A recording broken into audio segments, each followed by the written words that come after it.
the glitch in the groove. Rumi, her bright purple hair braided into a complex knot, pulled her yellow motorcycle jacket tight. Her large, curious eyes scanned the backstage area. They had just finished a high-energy practice session, yet something felt off. In Jinu's presence, she felt a comfort she rarely found elsewhere. Jinu, looking cool as always in his light blue plaid shirt and small hoops, was meticulously checking his earpiece. They were the stars of a global K-pop tour, but they were also the secret defenders of the human world against a strange new type of monster, the Rhythm Wraiths, demons who fed off the low-energy sadness of crowds, turning them into zombies. Rumi stopped and looked at Jinu with a little frown. "Jinuya," she whispered, her voice a soft, curious murmur. "Do you feel that? A sort of anti-beat, like the music is being stolen." Jinu paused, his serious gaze meeting hers. "I do, Rumia." The crowd is quiet. Too quiet for a pre-show buzz. The Wraith presence is strong. Into the neon void, the light should have been strobing. Instead, a thick, purple-gray fog was rolling over the empty stadium seats. This wasn't fog. It was the materialized silence of the Wraith. In image_0.png, the background is a muted purple, but now it was a swirling, unnatural violet vortex.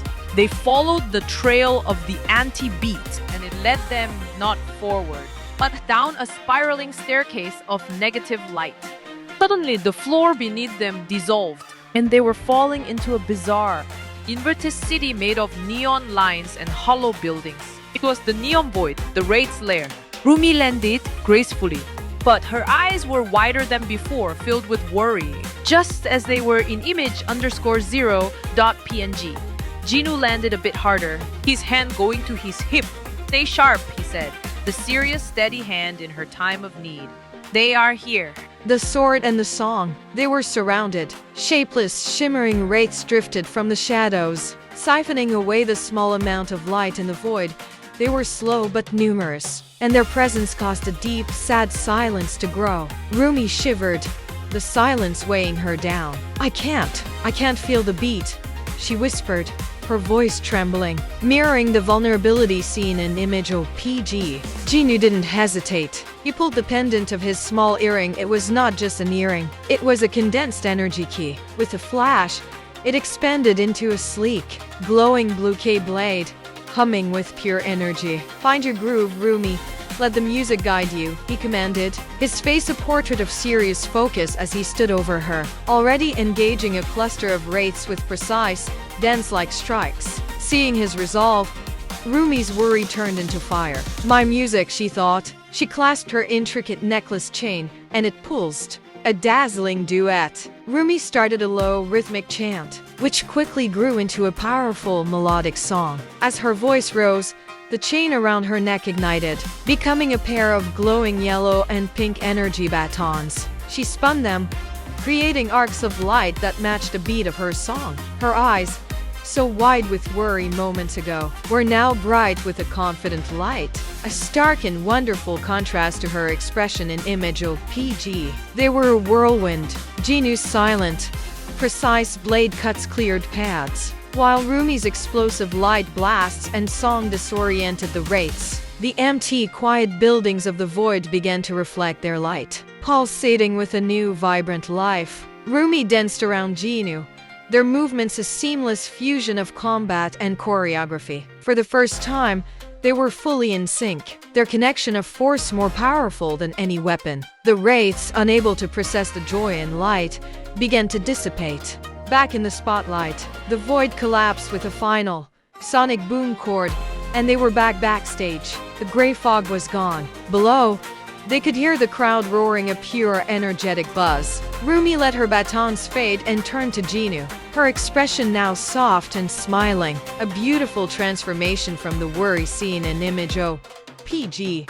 "We did it," she beamed, the purple knot of hair falling slightly loose. Jinu, his blade gone, put a gentle hand on her shoulder. "You were incredible," he said, a rare, warm smile breaking through his serious exterior. Just as they were about to be called to the stage, the manager hurried over. Rumi quickly tidied her braid. As they walked towards the stage entrance, Jinu looked back one more time, his gaze steady and protective. Rumi gave a little playful wave, her eyes shining with the secret victory. The stage lights were theirs to conquer. The echo of the void. Back on the tour bus, the adrenaline of the fight started to fade. But something strange remained. Rumi sat by the window, watching the city lights blur by. She noticed her fingertips were still emitting a faint, rhythmic pulse of yellow light. Jinu. She called out softly, looking at her hand. The void. It didn't just let us go. It left a piece of the melody inside us. Jinu leaned over, his eyes narrowing in concern as he watched the light flicker in time with his own heartbeat. The connection between them was stronger than ever, but it was dangerous. They were becoming beacons for something much larger than a few wandering wraiths.